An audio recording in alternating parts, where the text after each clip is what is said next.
Assalamualaikum warahmatullahi wabarakatuh. Waalaikumsalam warahmatullahi wabarakatuh.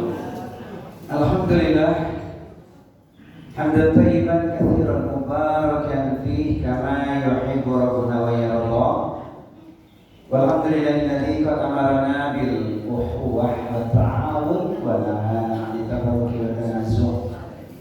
Asyhadu an la ilaha illallah wahdahu la syarika lah syahadatan tunjina min adzabillah wa asyhadu anna Muhammadan 'abduhu wa rasuluhu la nabiyya ba'dah. Amma ba'du.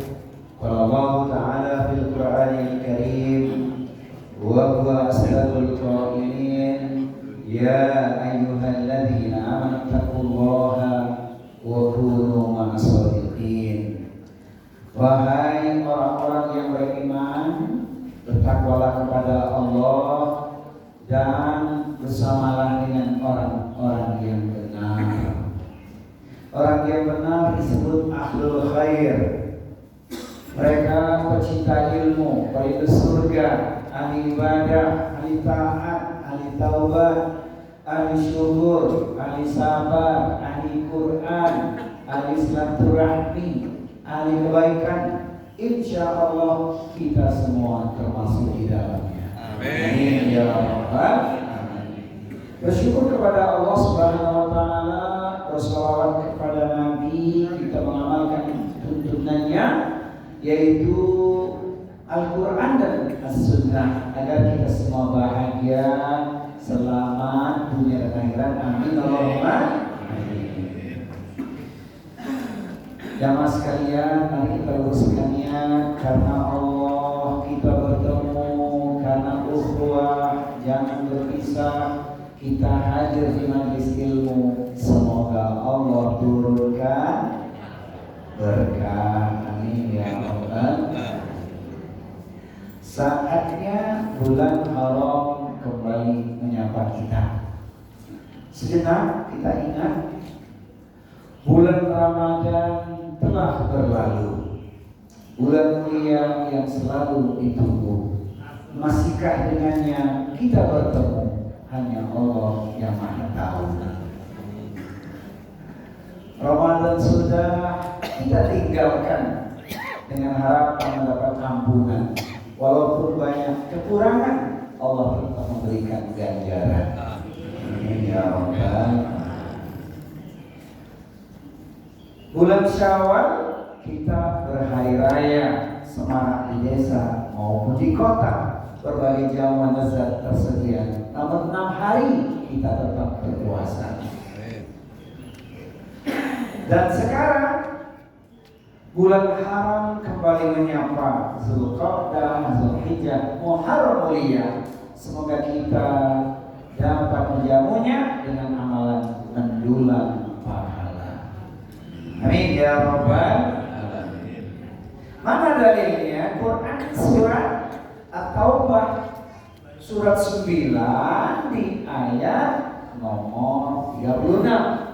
Ini yang menjadi dalilnya. A'udzu billahi samii'il 'aliim minasyaitonir rajiim.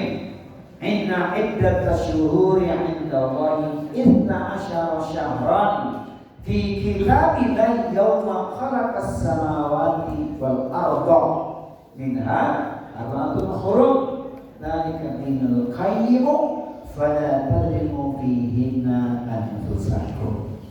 Sesungguhnya bilangan bulan pada sisi Allah ialah 12 bulan dalam ketetapan Allah di waktu Dia menciptakan langit dan bumi.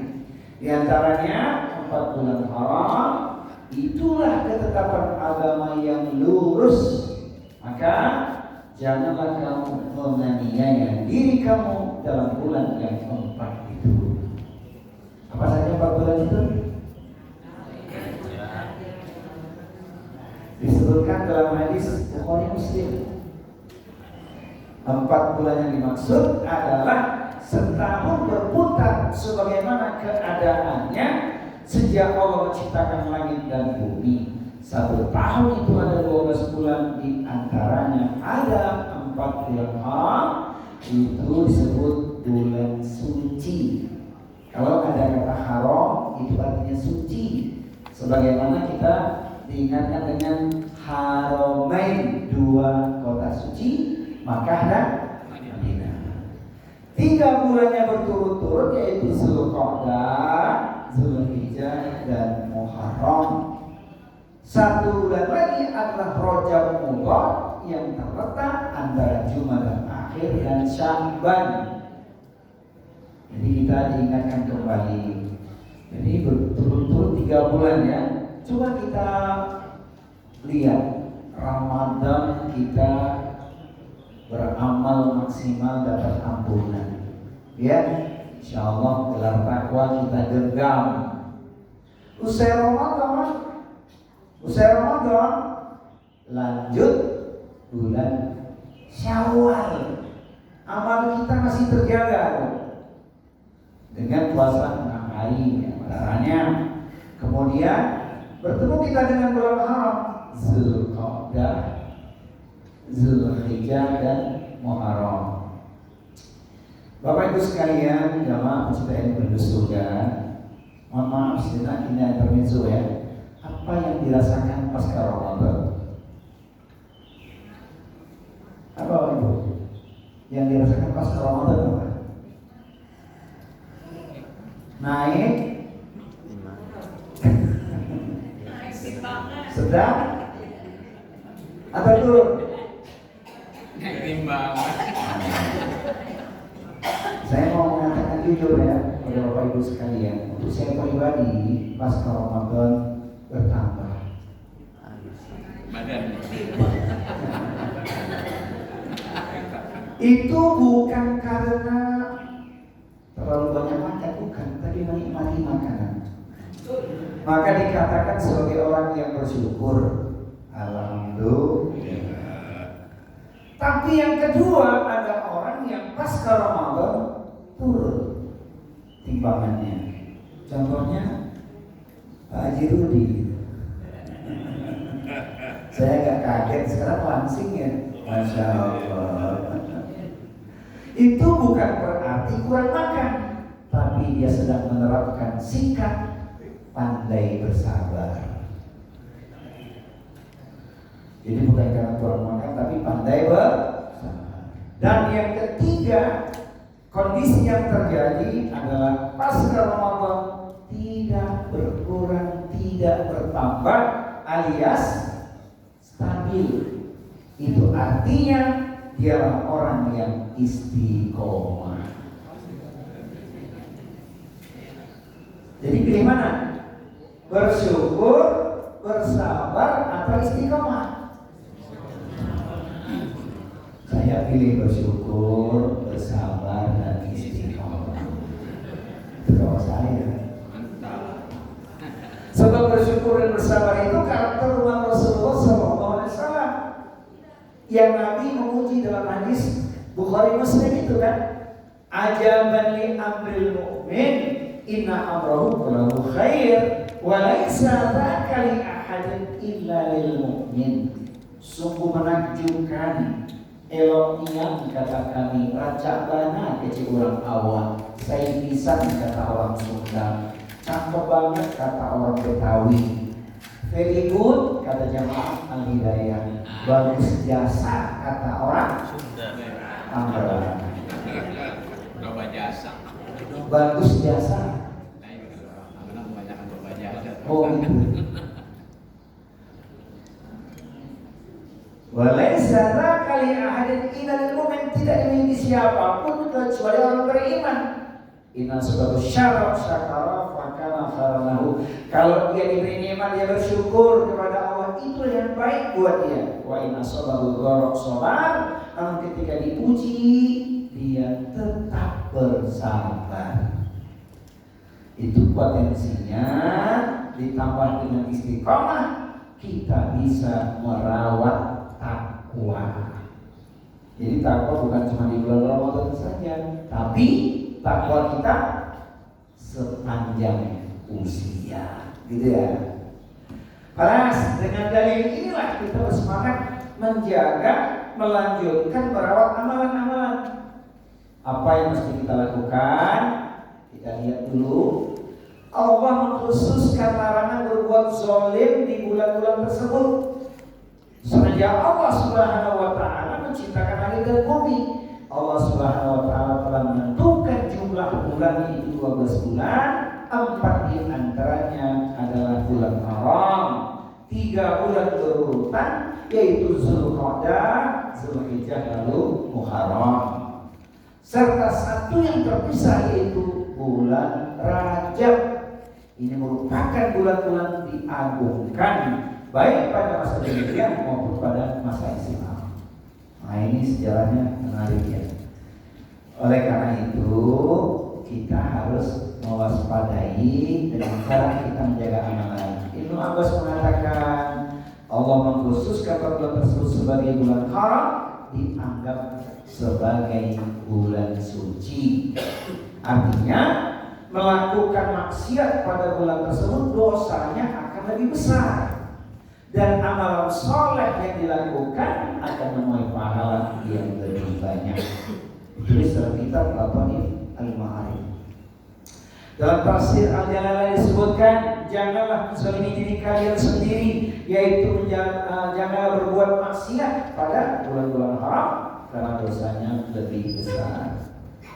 Jadi amal soleh kita kan pasca Ramadan itu disebutkan di Al-Quran. Tinggal kita lanjutkan tuh di surat Ali Imran, surat yang ketiga ayat 133. Wasari'u ila maghfiratin min rabbikum wa jannatin arduha as-samawati wal ardu u'iddat lil muttaqin, yaitu bersegera meraih Tuhan Allah. Artinya berbanyak kita menjaga taubat.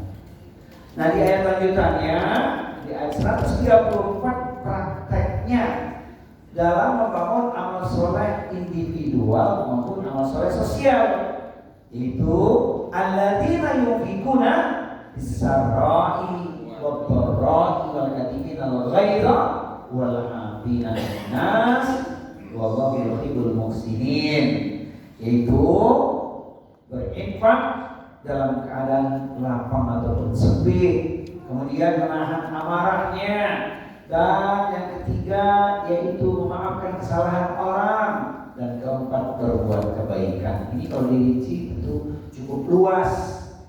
Kita sudah mempraktekkan di bulan Ramadan, tinggal kita lanjutkan. Kelas? Nah, apa amalan yang dianjurkan di bulan Zulqa'dah? Pastinya adalah menjauhi maksiat sekecil apapun. Maksiat adalah perbuatan yang berujung dengan dosa. Baik dosa kecil disebut sebagai shaghair ataupun dosa besar disebut kabair. Ini dia, karena dosa lebih besar dampaknya di bulan haram. Oleh karena itu Allah Subhanahu wa taala mengingatkan kita di Al-Qur'an. Boleh buka ini surat yang kedua. Pak Haji terjemahannya boleh? Quran surat yang kedua Al-Baqarah, ayatnya ada di nomor 83. Boleh terjemahannya? Quran surat Al-Baqarah surat yang kedua ayat di nomor 83.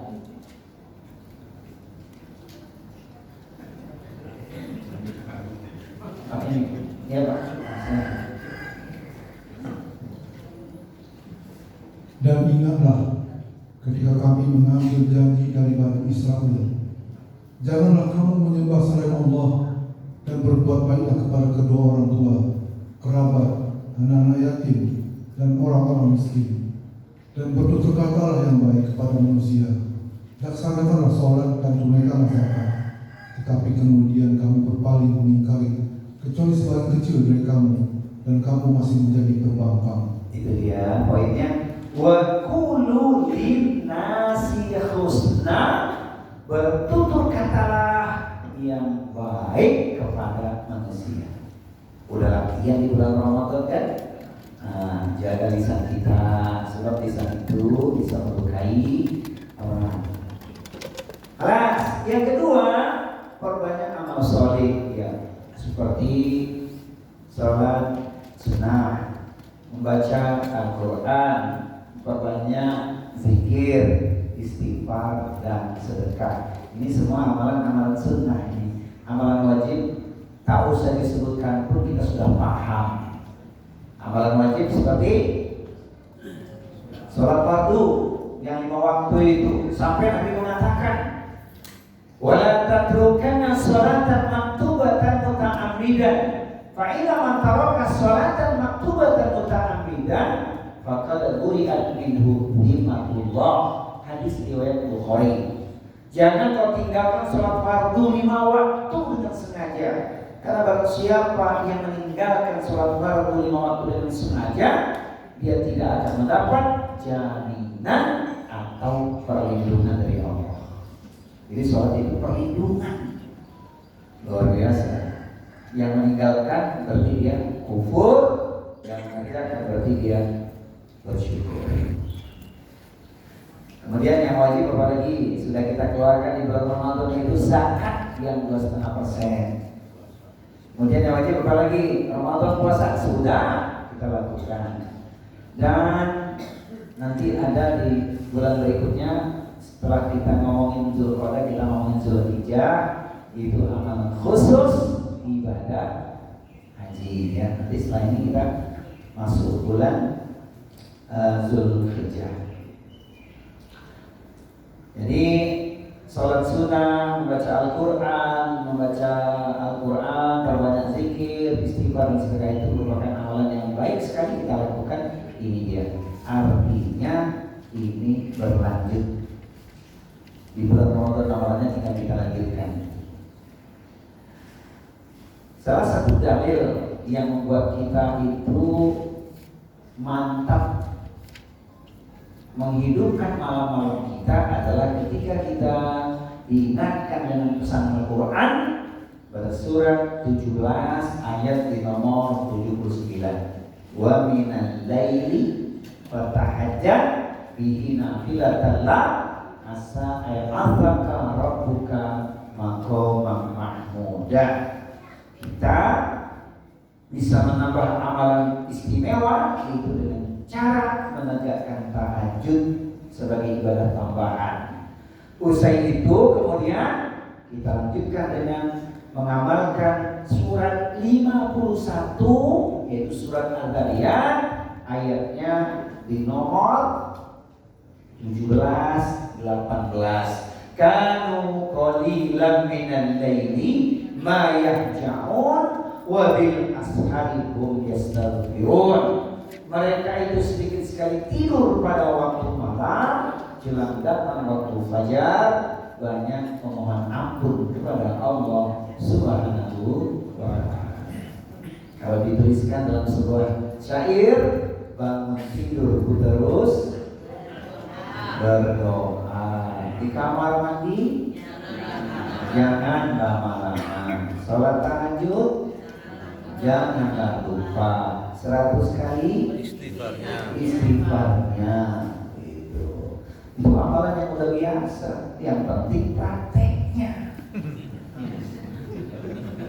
Iya, yang penting itu prakteknya. Bangun tidurku terus berdoa, di kamar mandi jangan lama-lama, sholat tahajud janganlah lupa 100 kali istighfarnya. Kasih tahu sama anak-anak kita, cucu kita, mereka kurang akrab Ustaz, kalau ungkapannya datar, bolehlah disampaikan. Bangun tidurku terus di kamar mandi, sholat tahajud 100 kali istighfarnya.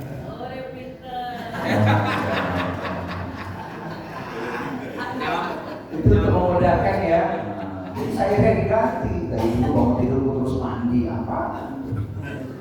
Berdoa sebab kita dikasih kehidupan oleh Allah. Kelas puasa sunnah alhamdulillah ya. Puasa Senin Kamis, ayam rupit tanggal 13 atau 19 Hijriahnya. Nah kemudian persiapkan diri menyambut Zulhijjah. Dan kemarin Sudah berangkat tuh kloter pertama. Ya. Gelombang pertama saudara kita yang memberikan undangan istimewa itu undangan haji. Oh luar biasa, masya Allah. Ya, bagi yang berhaji, Zulqa'dah adalah waktu ihram dan bersiap ke tanah suci. Nunggu antriannya. Alhamdulillah Ustaz, setelah 12 tahun insya Allah berangkat nanti tanggal 10 Zulhijjah. 10 apa? 10 besok lagi apa itu? Tanggal berapa itu? Mei, 10 Mei maksudnya. 10 Mei berangkat gelombang pertama, alhamdulillah. Gitu kan? Ada yang 15 tahun, ya kan? Tapi ada yang Allah kasih kemudian rezeki, daftar langsung berangkat tahun ini juga, sebab jalurnya khusus Furoda, ya. Tahun ini khusus, alhamdulillah. Bagi yang tidak berhaji bagaimana? Persiapkan diri menyambut hari yang istimewa seperti 10 hari pertama Zulhijjah dan Idul Adha. DKM Alidaya sudah siap-siap dengan kurban. Wow, iya sebulan lagi kan tuh. Jadi punya persiapan, alhamdulillah. Mudah-mudahan tahun ini 20 ekor sapi. Amin. Kenapa tidak ya kan? Ibadah kurban kan mudah, ya kan? 1 ekor bisa buat 1 keluarga kalau mampunya itu. Alhamdulillah. Baik, mari kita jadikan bulan Zulqa'dah sebagai langkah awal hijrah ruhani, menata hati dan amal. Jadi 3 bulan berturut-turut nih Pak.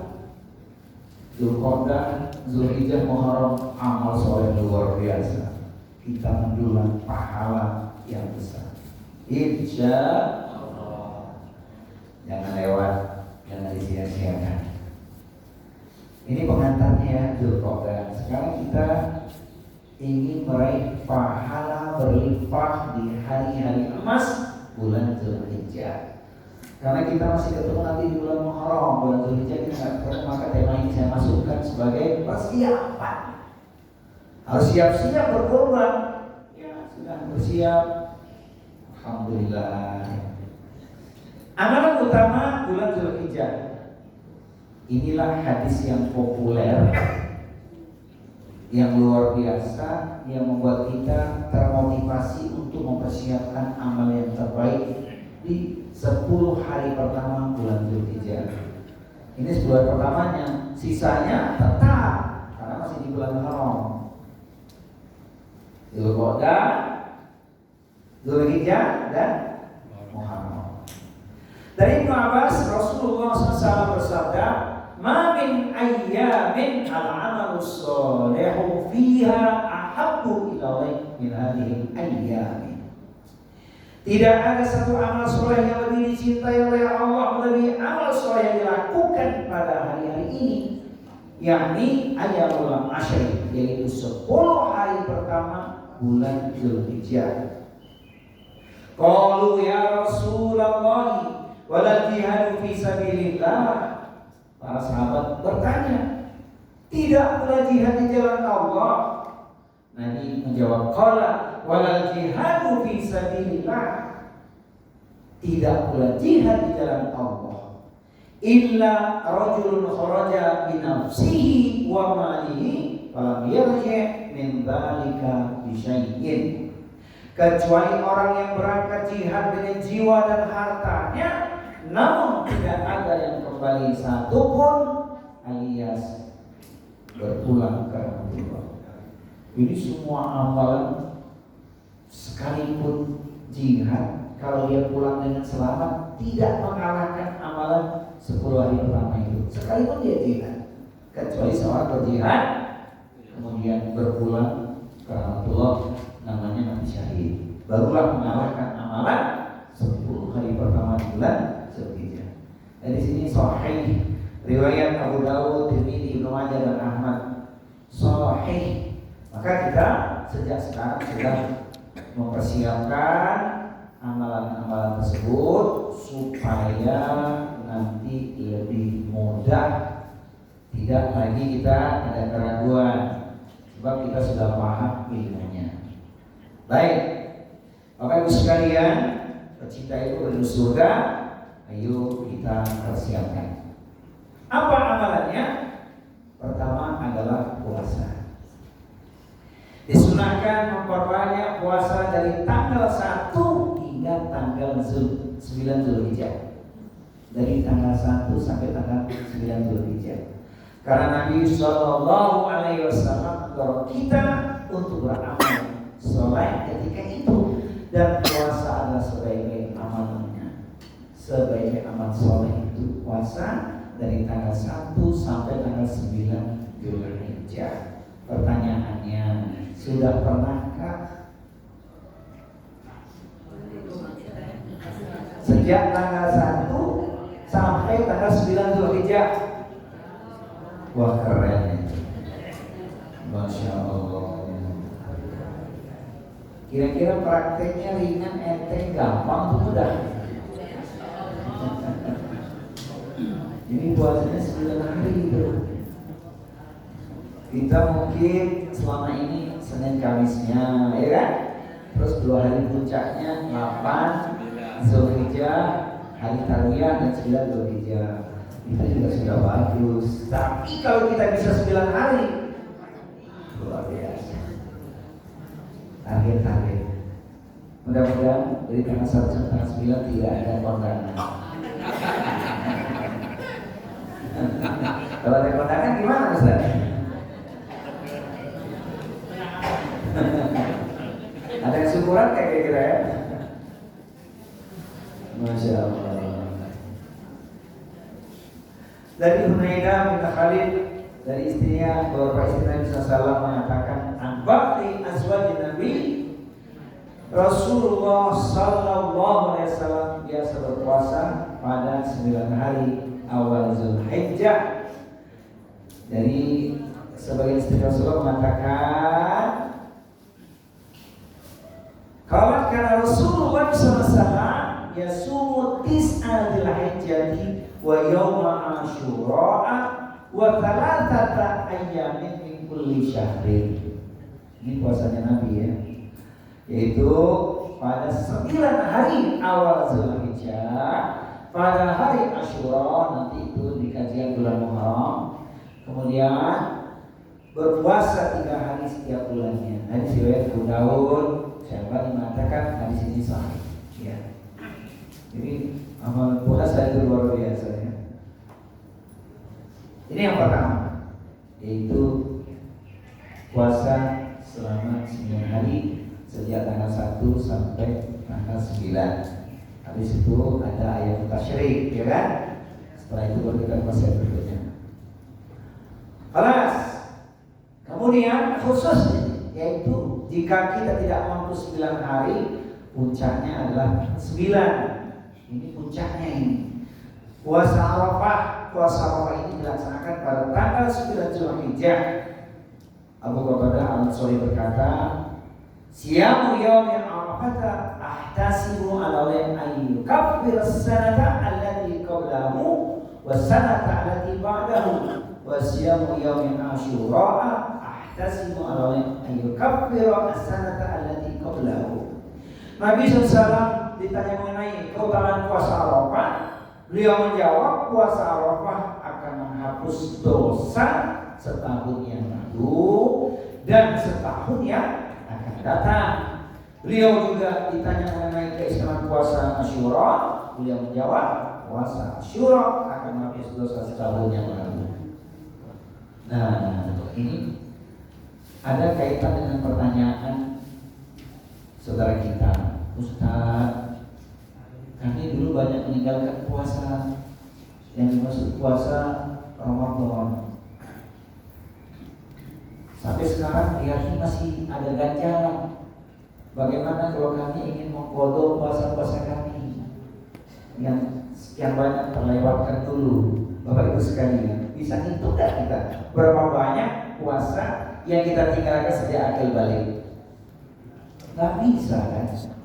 Allah kasih kemudahan dengan puasa sunnah itu. Contohnya ini puasa Ramadan. Alhamdulillah kita puasakan Jadi setahun yang lalu dan setahun yang akan datang. Ini baru ngomongin puasa tanggal 9. Belum lagi puasa-puasa yang lainnya. Maka sebenarnya jangan risau. Jangan risau. Gimana nih? Ya sudah. Dengan cara kita bertaubat, beramal soleh, amalan-amalan sunnah itu menjadi penambalnya. Bukankah dalam hadis Bukhari, hadis qudsi pula Nabi bersabda, "Wa ma yazalu abadi yataqarrabu ilayya bin nawafil hatta uhibbahu." Dan hambaku yang terus-menerus mendekatkan dirinya kepadaku dengan amalan-amalan sunnah. Amalan sunnah dia sholat sunnah, dia puasa sunnah, dia sedekah sunnah gitu. Maka kata Allah, aku semakin mencintainya. Jadi kalau saya risau, taubat kita dibuktikan dengan melakukan amalan-amalan sunnah, menutup kekurangan kita atau kesalahan kita yang telah lalu. Itu dari hadis Bukhari. Kalau dari Al-Qurannya mana? Taubat kita itu menjadikan amalan kita diganti dengan yang lebih baik. Ini penting ya dikaitkan, karena tadi ada kita baca istighfar. Istighfar itu Masya Allah ekspresi kita bertobat dan mohon ampun kepada Allah. Yang kalau kita buka ayatnya, dalam rangka kita bertobat, Allah menghapuskan yang buruk menjadi baik. Kalau dibuka surat 25 ayatnya nomor 70. Ini yang punya ganjalan, punya keresahan, ingat saja ayat ini. Allah sayang kepada kita. Surat 25 ayat 70. A'udzu billahi samii'il 'aliim minasyaitonir rajim. Man amila sholihan illa man taba wa amana wa amila amalan sholihan fa ulaika yubaddilullahu sayyi'atihim hasanat wa kana Allahu ghafurur rahim.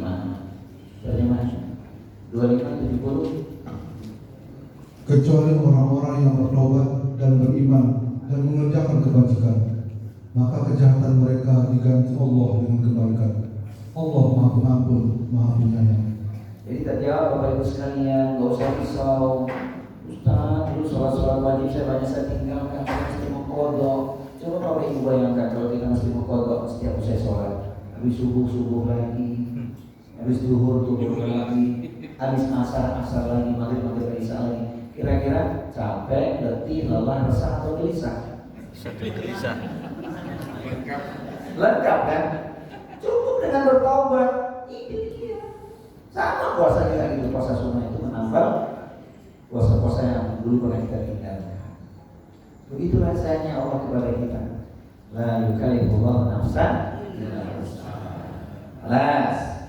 Kemudian kedua, menunaikan ibadah haji dan umroh. Ini yang paling afdal ditunaikan 10 hari pertama. Dzulhijjah menunaikan haji ke Baitullah. Bapak Ibu sekalian, kalau ketemu dengan saudara kita yang melaksanakan ibadah haji, beri dia pesan 5M saja. Insya Allah kalau 5M itu dilakukan, hajinya mabrur. Ini penting karena ada hubungannya. M yang pertama adalah meluruskan niat. Nah, jadi haji bukan untuk meraih gelar, status sosial tinggi masyarakat. Nggak usah dibilang juga orang manggil Pak Haji, Bu aja. Tapi kalau nggak dipanggil Pak Haji, Bu aja, nggak apa-apa.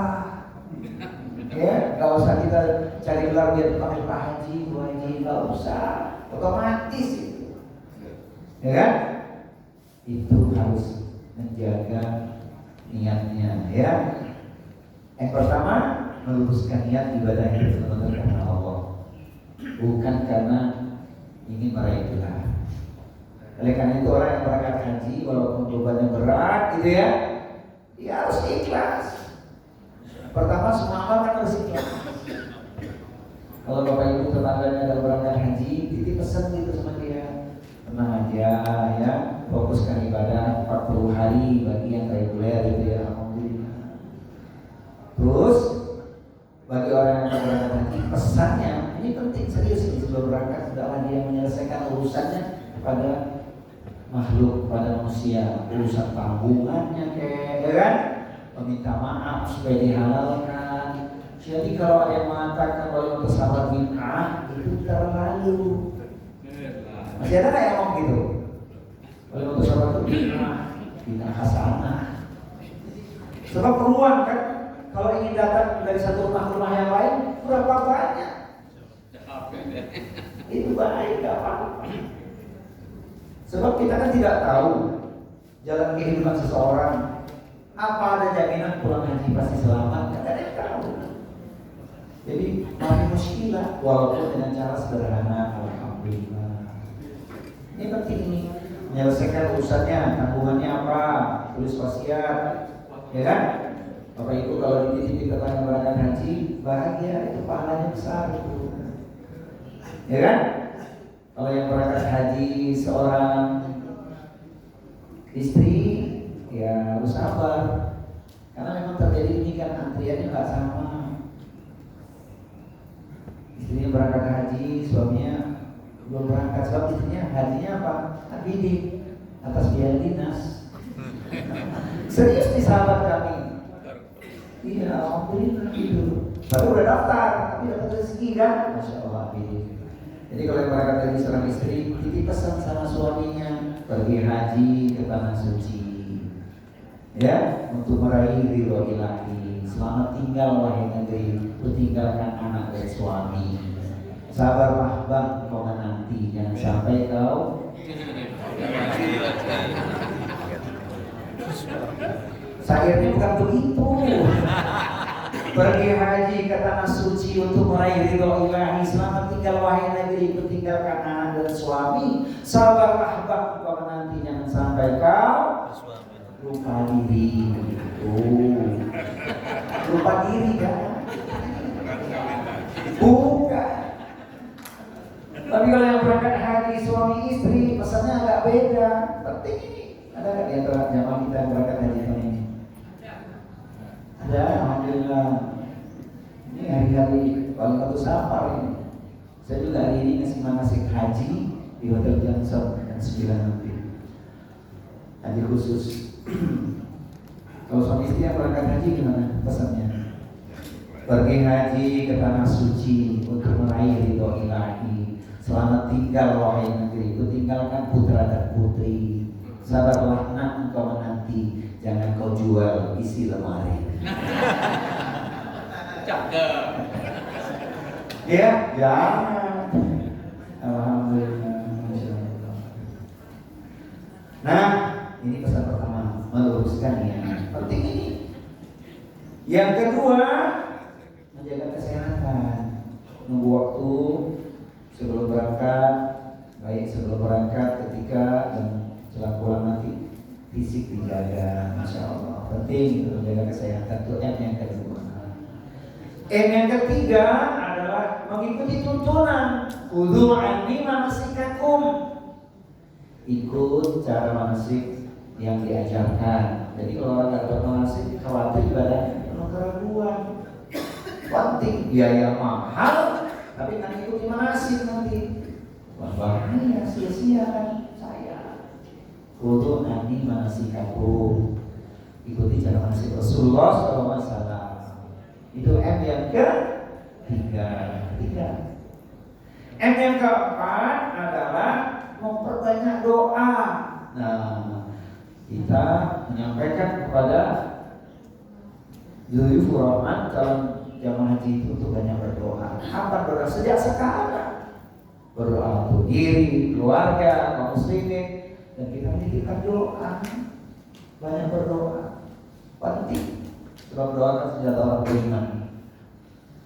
Nanti baru dirinci tuh berdoanya kesempatan mustajabah. Alhamdulillah nih kalau gelombang pertama ke Madinah dulu. Ruangnya kesempatan untuk warming up, banyak berdoa di Masjid Nabawi, bisa ke Raudhah, ya kan? Alhamdulillah. Sejumlah titik-titik tertentu ya. Mustajabah. Nanti di Mekah apa lagi? Hawalai Ka'bah, sekitar Ka'bah. Berbanyak berdoa. Itu M yang keempat. M yang kelima apa kira-kira? Merawat kesabaran. Sebab kalau nggak sabar, pasti terjadi hal yang tidak diinginkan. Yaitu apa? Rofas, fusuk, jidal. Harus sabar, sabar menahan diri. Sabar dalam ucapan sehingga tidak mengucapkan kalimat yang berlebihan. Sabar dalam tindakan, merawat kesabaran. Karena rewardnya bagi ahli sabar itu adalah pahala tanpa batas. Masya Allah. Coba dibuka ayat ini. Karena kita memang harus menjaga kesabaran sepanjang kita masih punya usia. Suratnya surat 39. Surat 39 ayatnya ada di nomor 10. Ada kalimat terselip di situ. Ini yang buat kita bisa menahan diri. Innama yuwaffas sabiruna ajrahum bighairi hisab.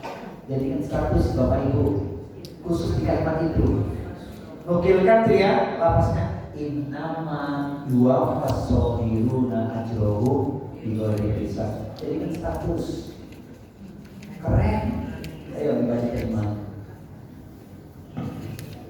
Katakanlah Muhammad, wahai hambaku yang beriman, bertakwalah kepada Tuhanmu.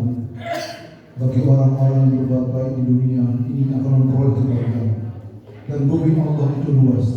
Hanya orang-orang yang bersabarlah yang disempurnakan pahalanya tanpa batas. Jadi artinya apa tadi Bu? Innama yuwaffas sabiruna ajrahum bighairi hisab. Itu dari artinya apa?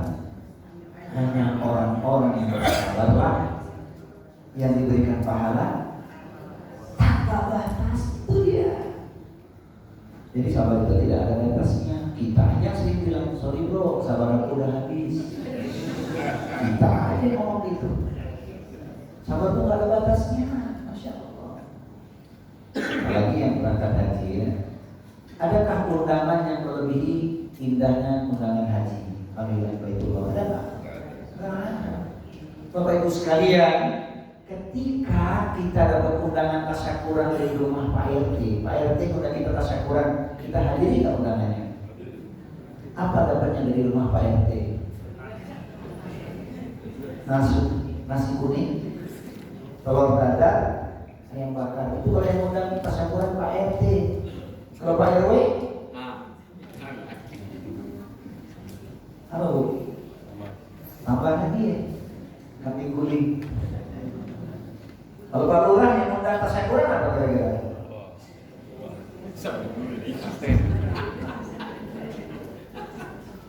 Naik ya kan? Lurah, camat, bupati, wali kota, gubernur, kasih undangan istimewa. Saya dapat undangan istimewa dari gubernur, tapi DKM yang undang sebuah Jumat di masjid Fatahila DKI khutbah Jumat. Gubernurnya hadir. Yang undang ke DKM aja senang ya. Kalau yang undang presiden kira-kira apa yang kita dapatnya? Sepeda kali ya? Atau voucher umroh? Alhamdulillah. Iya. Kalau keundangan dari DKI Mahidaya apa? Dapatnya lautan ilmu, samudra manfaat, jihad fisabilillah di majelis ilmu. Betul kan? Masya Allah. Ya. Ini undangan dari Allah. Apa dapatnya? Al-hajjul mabrur laisa lahu jazaa'un illa jannah. Tidak ada balasan yang sepadan setimpal bagi yang mabrur kecuali adalah surga. Semoga Allah berikan kepada kita kesempatan itu mendapatkan undangan ke Baitullah. Amin ya rabbal alamin. Ustaz, saya masih nunggunya lama ini, sudah daftar tapi masih sekian tahun lagi. Jangan risau, mohon terus kepada Allah. Sambil menunggu kesempatan untuk haji, ada rezeki pergi umroh dia. Nah, kan begitu. Berdoa semoga nanti ada percepatan. Ada rezeki tidak terduga, bisa dipercepat. Alhamdulillah. Khusus Sabtu dan Ahad dapat bonus kita nih, senilai haji dan umroh. usai taklim kita sholat Isra 2 rakaat. Nilainya haji dan umroh alhamdulillah. Tapi jangan bilang sama tetangga, alhamdulillah baru pulang umroh. Gimana umrohnya? Ada ya. Jangan bilang begitu. Nilainya itu, masya Allah. Masya Allah. Apakah bahagia ya kan? Nilainya. Sebab haji kan itu kewajiban bagi yang mampu, ya kan? Walillah anas itu baiki mustata lagi sabila. Tapi bagi yang sudah punya kemampuan jangan ditunda-tunda. Serius. Sebab dalilnya berat. Man qadara 'alal haji fatarakahu fala alaihi ayyamuta yahudiyan aw nasraniyan. Barang siapa yang telah memiliki kemampuan untuk berhaji tapi dia mengabaikan, dia menolak, mengingkari risalah haji, maka bersiaplah memilih mati dalam keadaan Yahudi atau Nasrani. Nah, untuk bilamin itu lafaz diucapkan oleh sahabat Ali bin Abi Thalib. Jadi artinya masya Allah, kewajiban bagi yang mampu, bagi yang tidak mampu tidak dibebankan, tapi berkeinginan harus. Mohon pada Allah, innamal a'malu binniyat. Itulah nasihat 5M ringkasnya sampaikan pada sahabat kita, tetangga kita yang akan melakukan ibadah haji. Ustaz cuma 5. Ya bolehlah tambah satu lagi M yang ke-6. Apa M yang ke-6? Membawa oleh-oleh haji. Itu M yang ke-6 itu. Tambahan. Kalau bagi jamaah M yang ke-7 menerima oleh-oleh haji. Alhamdulillah.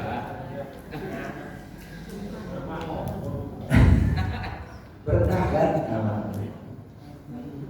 Kemudian amalan yang ketiga, yang penting yaitu berkorban. Pak Haji itu tidak siap-siap ya panitia ya. Oh, sudah punya program, masya Allah, alhamdulillah. Ini masih kali ini namanya harum di luar. Ini tiap tahun korbannya sampai ke pelosok, alhamdulillah. Ya kan? Kalau waktunya jamaah udah WA, Ustaz tadi ada dari korban kan? Alhamdulillah, insya Allah ada. Alhamdulillah. Saya juga pernah menyampaikan di majelis ibu-ibu, tidak ada beban yang berat untuk setiap rumah orang beriman berkorban, enggak berat. Sebab sudah menyiasatinya. Bagaimana Ustaz?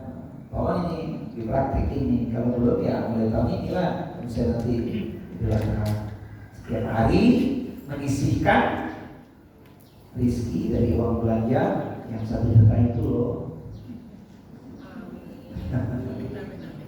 Alhamdulillah ya Bu, setiap hari 10.000 masukin ke apa celengan korban.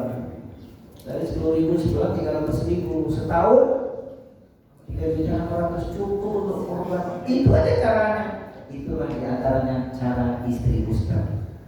Nah, jadi tiap tahun bisa korban, ya kan? Cukup sehari 10.000, ya, gampang kan? Bisa insya Allah. Ustaz sudah kami lakukan, tapi yang berbulan diambil lagi. Enggak jadi korban kalau begitu. Masya Allah. Pada pahalanya luar biasa. Bapak Ibu sekalian, bercita untuk surga. Jadi berkorban di hari Nahar 10 Zulhijjah dan ada kesempatan selain 10 Zulhijjah hari Tasyrik yang 3 hari itu 11, 12, 13. Jadi punya kesempatan tetap. Kalau di tanggal 10 nggak bisa, di tanggal 11, ya kan? Nggak bisa tanggal 11, tanggal 12. Puncaknya ini terakhir tanggal 13. Insya Allah tanggal 13 karena harga kambing murah-murah. Jangan punya niat begitu. Tapi kalau mampunya di hari itu, tapi muskilah. Yang paling sebeli sendiri, bagi sendiri. Gak apa-apa kalau emang mampunya. Nah, sebagaimana ajaran Nabi Ibrahim alaihissalam. Jadi kalau ngomongin usaha korban itu cara kita untuk mengekspresikan nilai-nilai kepatuhan. Kenapa kita diingatkan bahwa syukur itu pembuktian bukan cuma sekedar ucapan. Bapak sekalian, kita baru ngomongin bulan Haram yang dua ya, yaitu Zulqa'dah dan Zulhijjah. Rinciannya masih banyak nih. Pasti nanti kesempatan yang akan datang para narasumber yang lain, para ustaz menyampaikan fikih kurban. Rasanya saya tidak perlu menyampaikan itu, tinggal diluaskan. Yang penting persiapan saja, ya kan? Kurban bulan Zulhijjah, bukan kurban. Janganlah ya, insya Allah. Nah, ini dia argumen tentang kurban. Perlu saya tekankan pada diri sendiri dan Bapak Ibu sekalian. Di antara argumen Abu Hanifah adalah hadis Abu Hurairah bahwa Nabi bersabda, "Man wajada sa'atan li an-yudhiya falam yudhi falam yahdur musallana." Barang siapa mampu berkurban dan dia tidak melaksanakannya, maka janganlah dia menghadiri tempat sholat kami. Ini maksudnya sangat ditekankan. Ya, ini hadis yang pertama. Kemudian yang kedua, semakna, walaupun matan hadisnya sedikit berbeda, tapi semakna. Dari Abu Hurairah radhiyallahu anhu, Nabi SAW bersabda, "Man kana lahu sa'atun wa lam yudhi fala yaqrabanna musallana." Artinya, barang siapa yang mempunyai kelapangan rezeki harta tetapi tidak mau berkorban, maka jangan sekali-kali mendekati tempat sholat kami. Di sini diriwayat Ahmad, Ibnu Majah, Hakim, dan Tirmidzi dan Al-Baihaqi. Jadi ini penting. Sudah persiapan insyaallah kurban yang terbaik. Pasti Allah akan mengganti dengan pahala yang berlimpah dan keberkahannya. Secara umum, apapun amal soleh yang kita lakukan sebenarnya Allah akan memberikan kepada kita kehidupan yang lebih baik. Ayo kita tutup dengan dalil yang satu ini sebagai penguat pendorong kita untuk beramal soleh. Quran surat 16 ayatnya di nomor 97. A'udzu billahi samii'il 'aliim minasyaitonir rajim. Man 'amila shalihan min dzakarin aw untha wa huwa mu'minun falanuhyiyannahu hayatan thayyibah wa lanajziyanahum ajrahum bi ahsani ma kanu ya'malun. Quran surat 16 An-Nahl ayatnya ada di nomor 97. Barang siapa mengerjakan kebajikan, baik laki-laki maupun perempuan dalam keadaan beriman, maka pasti akan kami berikan kepadanya kehidupan yang baik, dan akan kami beri balasan dengan pahala yang lebih baik dari apa yang telah mereka kerjakan. Kalau sudah janji Allah kehidupan yang baik, itu pasti dunia akhirat. Hidup dunia itu akhirat, masya Allah. Jadi nggak usah diragukan lagi, insya Allah. Tentu muaranya apa? Ikhlas, mengharapkan keridhaan Allah Subhanahu wa Ta'ala. Semoga pagi kita bisa berkorban semuanya, amin ya rabbal alamin. Karena satu ekor domba, atau kalau kita niatkan satu ekor sapi untuk 7 nama, masing-masing bisa mengingatkan ini untuk diriku dan keluargaku. Tinggal mohon kepada Allah. Jadi begitu mudahnya ibadah kurban itu, tidak memberatkan. Kalau kita punya kemampuan, tidak dibatasi. Mau berapa ekor silahkan. Tapi kalau mampunya cuma seekor, itu satu keluarga mafi muskilah. Ini yang harus kita persiapkan.